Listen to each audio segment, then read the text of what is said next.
Hey everyone, this is Kevin from thechesswebsite.com. Today we're going to be going over Game 8 from the 2014 World Chess Championship between Magnus Carlsen, the reigning champion, and Vishy Anand, the challenger.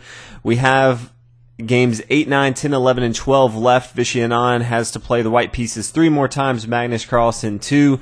So Vishy Anand playing the white pieces today, definitely trying to get a victory since he is down a point at Magnus Carlsen so far, and again, there's just not many matches left. So he's definitely going for the victory here. Magnus Carlsen with the black pieces, trying to defend. If he could get a win, that would pretty much, I think, seal the deal. But all he really needs, in my opinion, is to go for a draw. He has white 2 more times, and he already is up an entire point. So that's kind of his strategy here. But we'll go ahead and start out the game. Starts with pawn to a d4. Again, we've kind of seen this all throughout. Vishy Anand likes to start with pawn to d4, and Magnus Carlsen that pawn to e4. Knight to f6, a pawn here to c4, pawn here to e6, and the knight here to f3.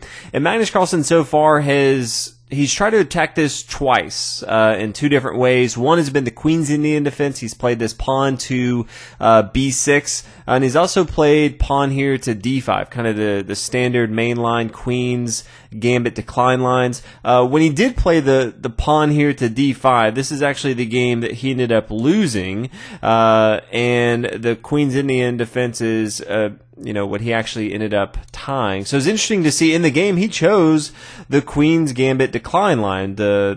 From earlier he lost this, and so obviously he's probably going to go for a different variation. So we'll continue, and they play the same moves for a while. So they were rapid fire through this because they had just played these same variations.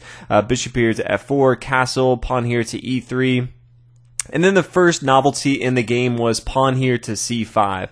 In the original game that Magnus Carlsen lost to Vishy Anand just a few days ago, we played knight here to d7. That didn't work out so well for him, and so he decided for more of a sharper line with pawn here to c5. Mainline continues with the pawn taking here on c5, which Vishy Anand did, and now the bishop recaptures here on c5. And I like this a little bit better from Magnus Carlsen. I always like to exchange, get one of your opponent's middle pawns, central pawns off the board, and I like to recapture, getting a more aggressive piece on the board. So this bishop here on c5 is very aggressive, controlling this long diagonal right here, which can be sometimes a weakness for white early on into the game, since this white king here on e1 is really only defending the square here on f2. So nice little square, definitely a better, I think, transition and variation that Magnus Carlsen went down than that knight here to d7, which just didn't seem like a normal play style for Magnus Carlsen. So much better start. Again, Vishy Anand still has a slight lead since he is white, but he's definitely going to have to find some nice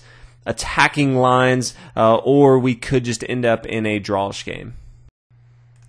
We now see pawn to a3, doesn't want to have to deal with his bishop coming down here to b4, kind of that Nimzo Indian defense where your opponent has their bishop here on b4, and then they try to exchange here and then give you double pawns on the c-file. Vishy Anand just doesn't want to have to deal with that. Knight to c6, developing pieces. A queen here to c2, again, just trying to complete the development here, also just trying to get a little bit more of an aggressive queen right here.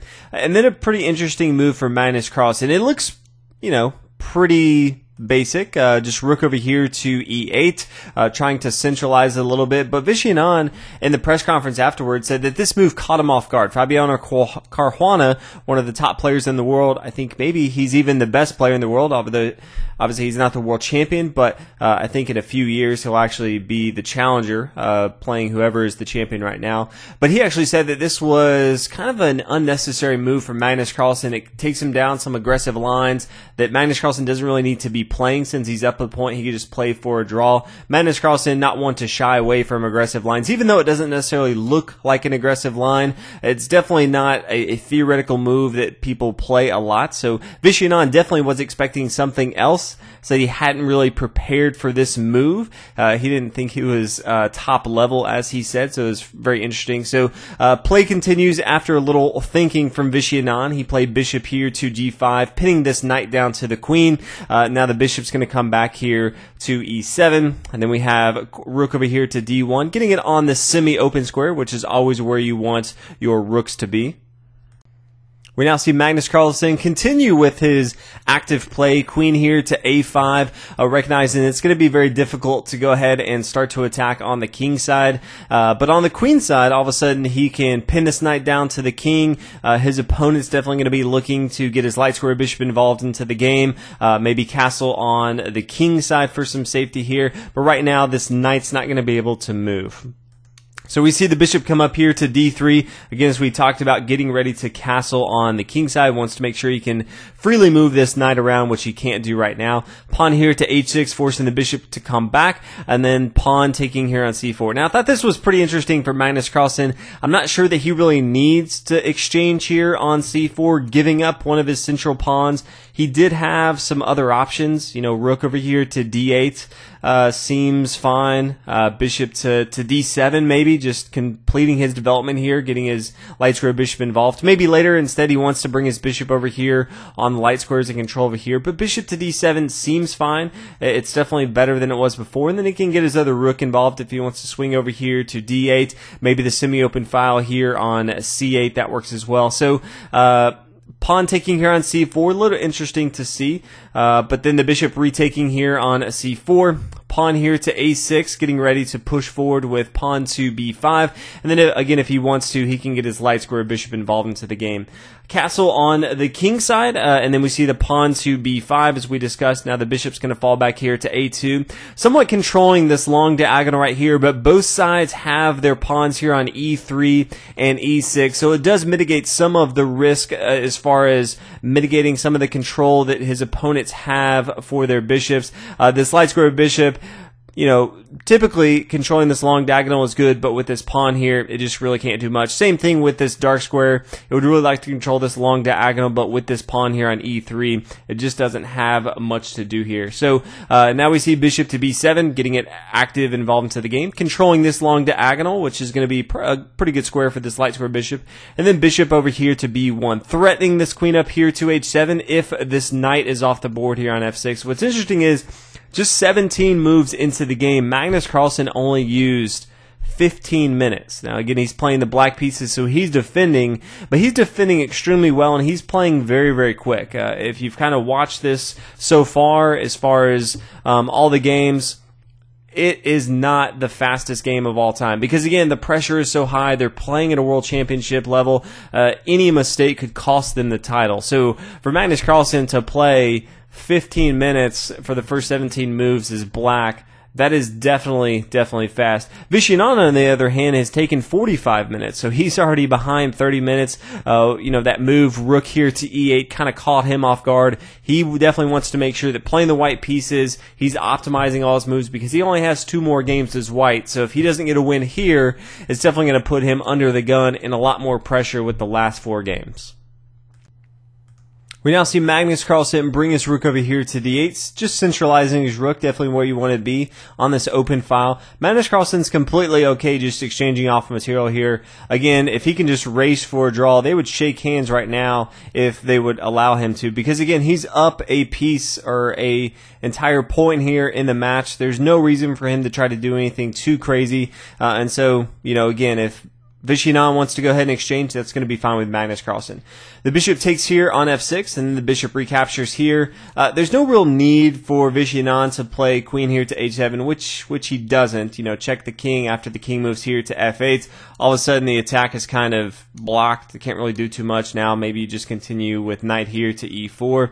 And the game just decides to go and play the knight to e4 instead, because, you know, again, your queen over here on h7 just isn't doing too much. Now the bishop goes back here to e7, and then centralizing a little bit more for Vishy Anand. So this is definitely good. He's trying a little bit to get his knight involved into the game, but it's very unclear how he's going to continue. There's not a lot of weaknesses from both sides of the board. On the king side, the pawn structures are pretty much equal. On the queen side, the pawn structures are pretty much equal. Both sides have equal amount of material, and there's just not a lot of critical squares that either side really controls that they can really take advantage of.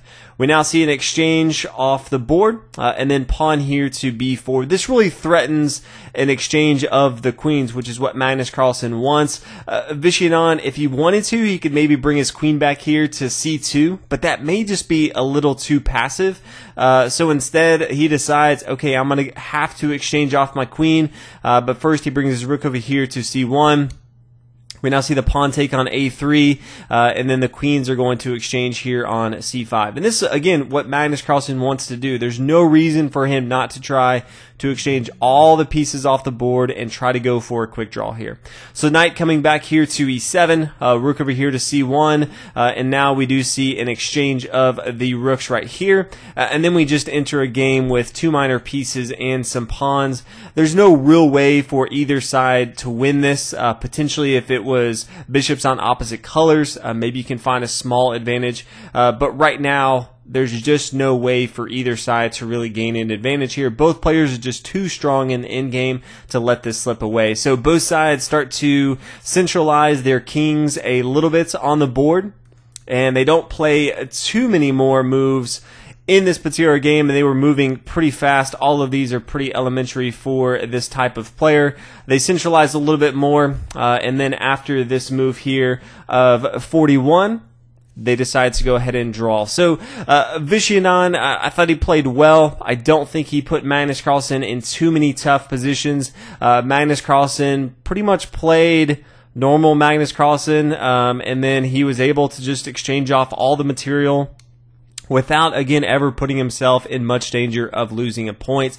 I don't think he ever had a possibility to win himself, but I don't think that's what he was trying for. So congrats to Magnus Carlsen on the draw, if I can say that, because he is again up a point. Now both players, they have a rest day tomorrow, and then they come back. Magnus Carlsen has the white pieces. Both players have white pieces twice more, so Vishy Anand, hopefully on this off day, rest day, is going to take some time to reflect and maybe come up with a new strategy. Maybe he doesn't even try d4 next time, but hopefully something that can get back into this. I think it would be really cool if we could be tied up going into one of the last two games in this series. That would definitely make it exciting instead of just, Magnus Carlsen trying to play for a draw. So hopefully you guys enjoyed the series, and hopefully Vishy Anand can make it interesting in a few more games. Thanks for watching. I'll see you guys in the next video.